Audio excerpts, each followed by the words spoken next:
Okay guys, so we're at the curing pool. So we're going to be taking our beam samples from the curing pool, and we're going just 3 days before our breaking experiment. So yes, we're going to be taking the samples right now.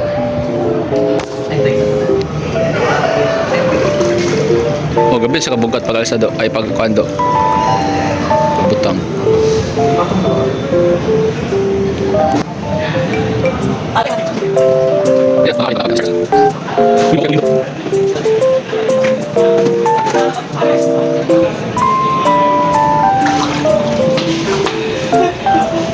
Hey, Jonah, basi mahulog ka.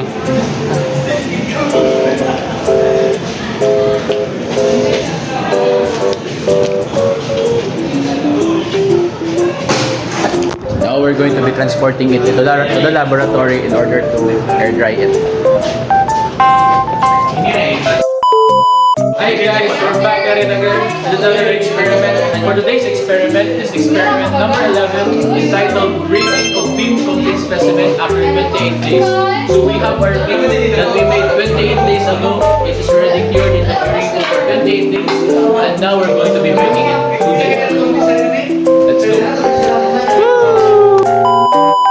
Hi guys, so now we're going to be recording and measuring like the 3 beams that we have here. So first I'll start with our beam number 1. So the length of beam number 1 50.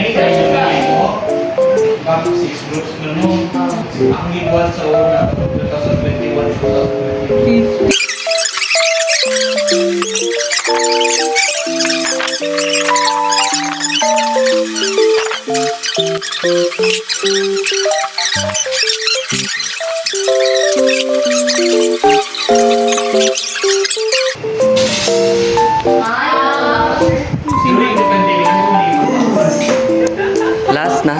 So now we're at the next. So we will first measure it.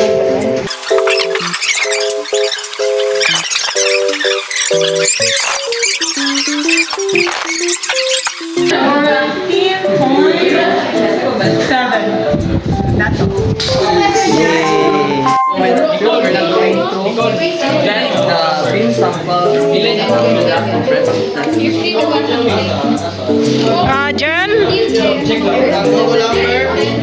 I know, they're fixing there. Let's just wait for them to play for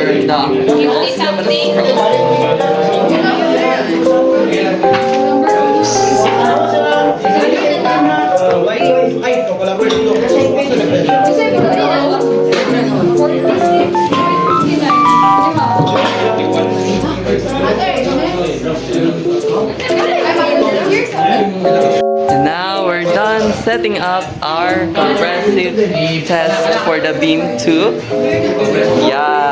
compress. Yeah. Jem, Ram. Butang na daw.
So,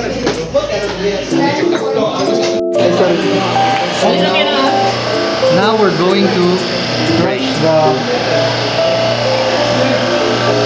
beam samples with the machine.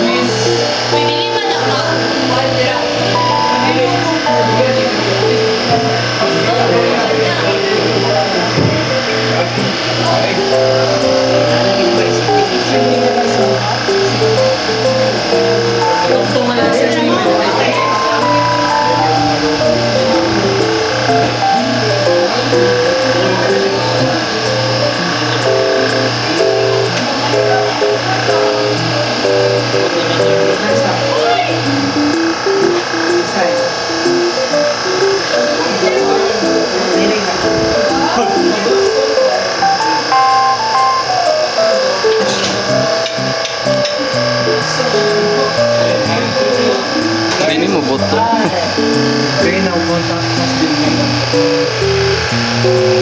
Engage na. Engage na.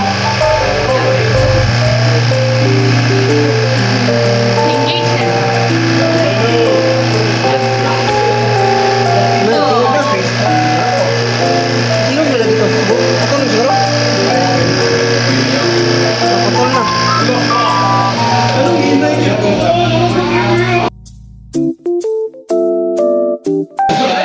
Kapila sa tanaw te.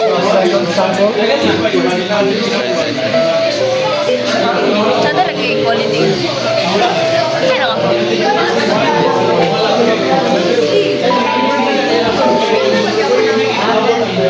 Kasi na ka.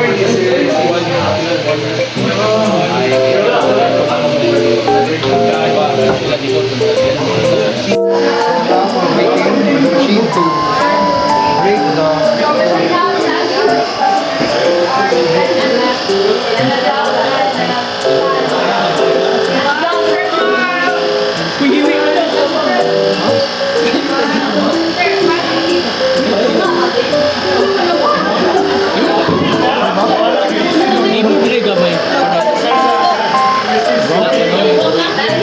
Yun ang pizza na.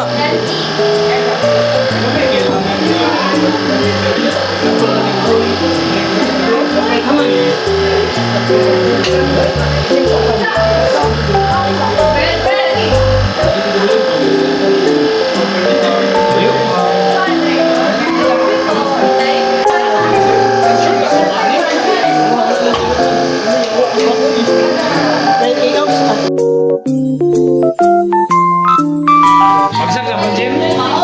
Bagsak ka ba?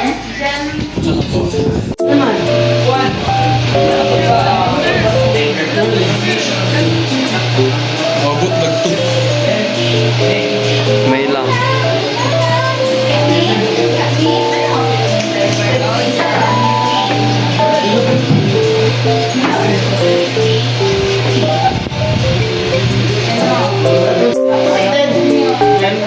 Now, our last sample, it is our hope para mapasar up. It is our last hope to pass the test.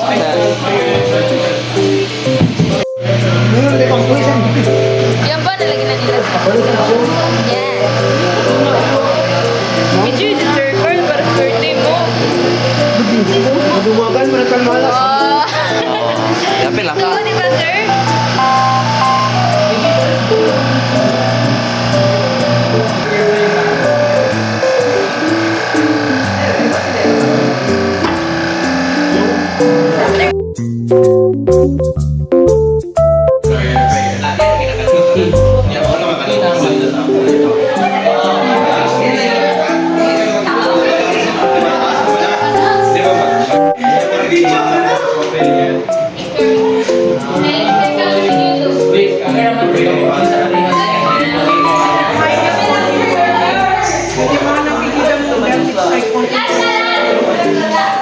Okay, kaya siya.